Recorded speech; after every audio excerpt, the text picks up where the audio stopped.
So What is a Girl Scout journey for seniors where we get to learn about our food, such as where it comes from, how it's grown, and the importance of knowing what you put in your body.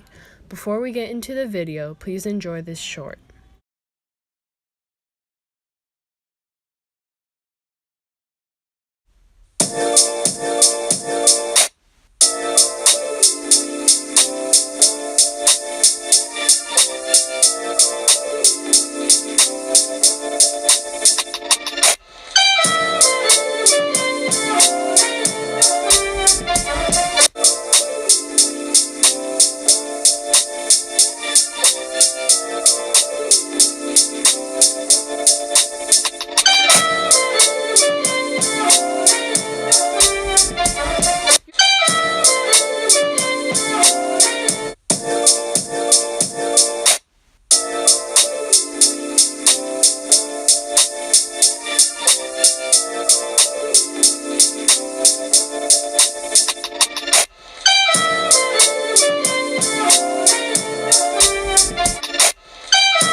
First, we are going to show you a blind taste test we did where we individually bought or made tortilla chips and pico de gallo. We had the girls assigned to either purchase from the grocery store, purchase from the farmer's market, or made from scratch with local ingredients. Then we wrote down how much it cost us. The different types of chips in pico de gallo were put on plates labeled A, B, and C. After tasting each one, the girls then casted in their votes for their favorite. After we counted the votes, we concluded that the pico de gallo and tortilla chips purchased from the farmer's market were the most favorited out of them all. So my favorite pico de gallo was the farmer's market one because it had a really good flavor and it tasted really fresh, so it just all around tasted really good to me. The farmer's market pico de gallo was my favorite because I thought the tomatoes taste the freshest and they had the most flavor out of all of them. The farmer's market one. My favorite chip was the one that was handmade. That just because it's store-bought doesn't necessarily mean it's going to be great, and that sometimes the pre-prepared store-bought stuff was actually better than the handmade store-bought stuff. That store-bought food isn't always, it doesn't always taste the best, and making things more fresh is a better option sometimes. We're doing this to prove it's not always true that when you buy things from the store, it's going to taste better than if you make it yourself, and that if you're not a good cook, you won't be able to make it because a lot of times just the quality of the ingredients can make the dish and it doesn't matter how you make it. We're doing this as part of our journey and to learn more about our culture and farming culture in San Diego, and to learn what it really takes and how hard it is to make these farm fresh stuff. I think we all can agree that this was a great opportunity to really see the difference it makes where you get your food and how it is made. Next on our journey, we volunteered at Harvest Crops, where we picked fruit off of trees to give to people that can't afford fresh fruit. We then interviewed the owner of Harvest Crops. Since 2009, we started with the youth group of St. John of the Cross, and that's how I got kick-started. Actually, I had surgery, my third operation on the floor, bored, nothing to do. So I started typing away an idea on the floor, and that's how it got started. I live in Lemon Grove, first-time home buyer, about 12 years. And so we do travel within the county of San Diego when it comes to harvesting residential fruit. A tremendous impact. Since 2009, we have harvested over 300,000 pounds. All those pounds have been distributed to needy families and seniors to food distribution locations. Now think about it. In the county of San Diego, it's about over 1 million houses. We're only doing about 1% of what's actually available, and this is seasonally. So each season we average about 70,000 pounds. It's very important because we now give a conviction to the residents. Right now the residents, if they don't know of us, they just turn their back on their trees. And it's a lose-lose, drop and run. The fruit does not benefit anyone. So when they hear of us, most of them get very excited and they ask us to pick their fruit. Like here, we gathered at this location about 1,700 pounds of grapefruit, lemons, and oranges. Now, if the gentleman or the residents didn't know of our service, which is a free service, it's a lose-lose because the fruit just drops and rot, nobody benefits, but we make the situation into a win-win. It's actually 4 wins.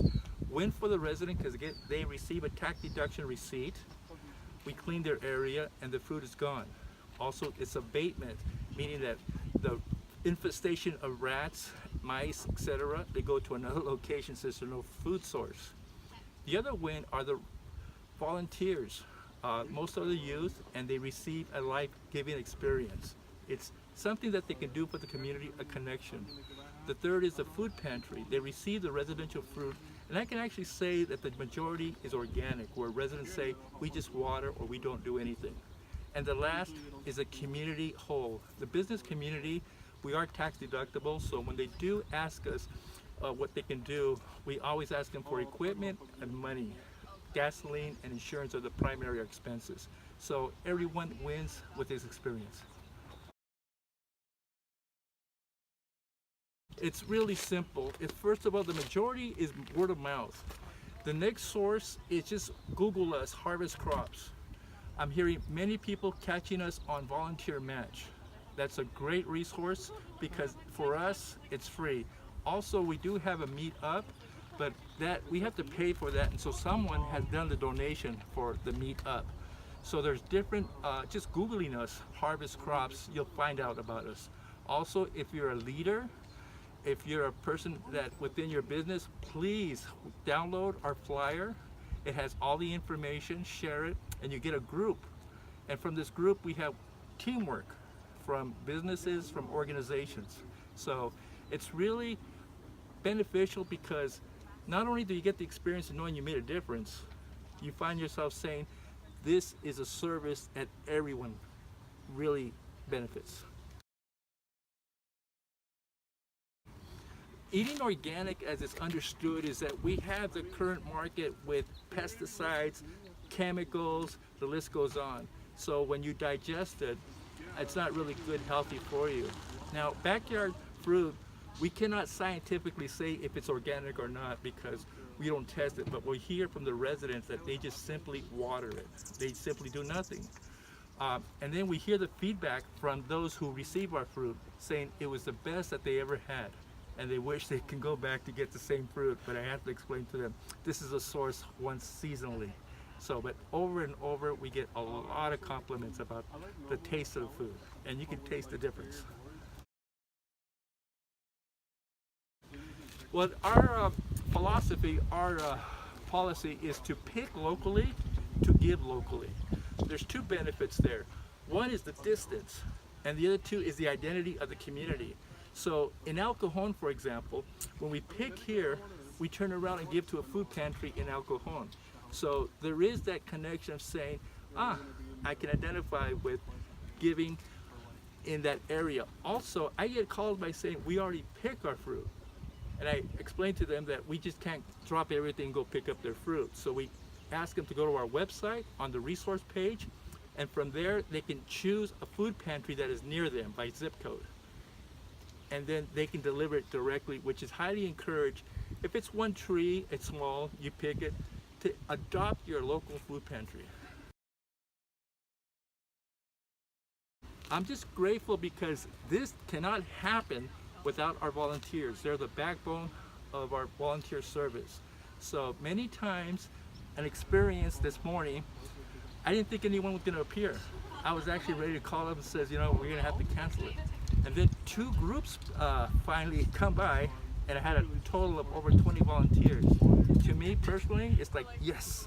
And so it happens where fruit's not going to fall off the branches and jump into a crate, and it's not going to take us. It's the residents with their permission. It's the volunteers with their permission. It's the pantries asking to come down. It's everyone with their permission, allowing us to fulfill our mission. We then volunteered at Feeding San Diego, where we packaged carrots that were later given to food pantries. Here's an interview we did with the volunteer programs manager at Feeding San Diego. So my name is Sam Duke. I'm the volunteer programs manager, and I've worked for Feeding San Diego for 4 years. But before that, I was a volunteer for about 1.5 years. In a week, we serve 63,000 families, seniors, kids struggling with hunger each week. To help end hunger in San Diego, provide a healthy and hunger-free San Diego. Working with volunteers, awesome groups like yourselves. I love meeting everyone that comes through our doors. So we work with 16,000 volunteers every year, and I just enjoy hearing their stories about how they heard about us, working alongside everyone that comes in and to help us with our mission, because without volunteers, we would not be able to do what we do here. Yeah, so we work with 16,000 volunteers each year. I just love being here with all the volunteers that come through, meeting everyone, thanking them for all of their hard support, because again, without them, we can't do what we do here.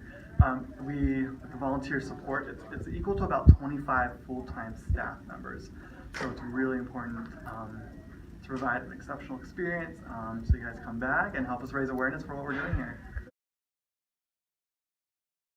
It's a lot, because we work with many agencies, so it just depends on how many agencies are ordering food on a particular day, combined with our own programs we're serving. So. It's a good question. No one actually comes to Feeding San Diego to come get food. We are known as a distribution center, so we work with more than 245 distribution partners, and they are faith-based organizations, residential living facilities, soup kitchens, pantries, our own mobile pantries, and we're bringing the food to them. So we try to get the food in and get it out immediately. So the product that you worked on today will probably go out our doors on Tuesday. We want to provide fresh, ready to eat, safe food to the populations we work with. We work with very vulnerable populations, so they may be ill, needy, don't have health care, so we want to provide the highest quality food, safe food we can. 51% of all produce we distribute, or 51% of everything we distribute is fresh produce, so 51%. Just that 1 in 8 in San Diego struggle with hunger, and in that 1 in 8, it's 1 in 5 that struggle with hunger. So right now we're really promoting kids ending childhood hunger, because during the summer, a lot of the kids we serve aren't in schools receiving that free or reduced price meal program where they get the free breakfast and lunch. And so we are promoting ending childhood hunger, so they have access to nutritious food during the summer, and we call it our Fuel for Summer campaign. So, great question. So some of the ways people can get involved, obviously giving their time as volunteers. They can donate food. That helps us get hard to find items like peanut butter, tuna, that may not be donated regularly from manufacturers. And we can also donate funds. For every $1 donated, we turn it into 4 meals. So a really cool way to stretch out a dollar bill. And also advocate if you're interested in public policy, calling your local representative to let them know the impact that the government could have on SNAP cuts, or the Farm Bill is another easy, great way to end hunger.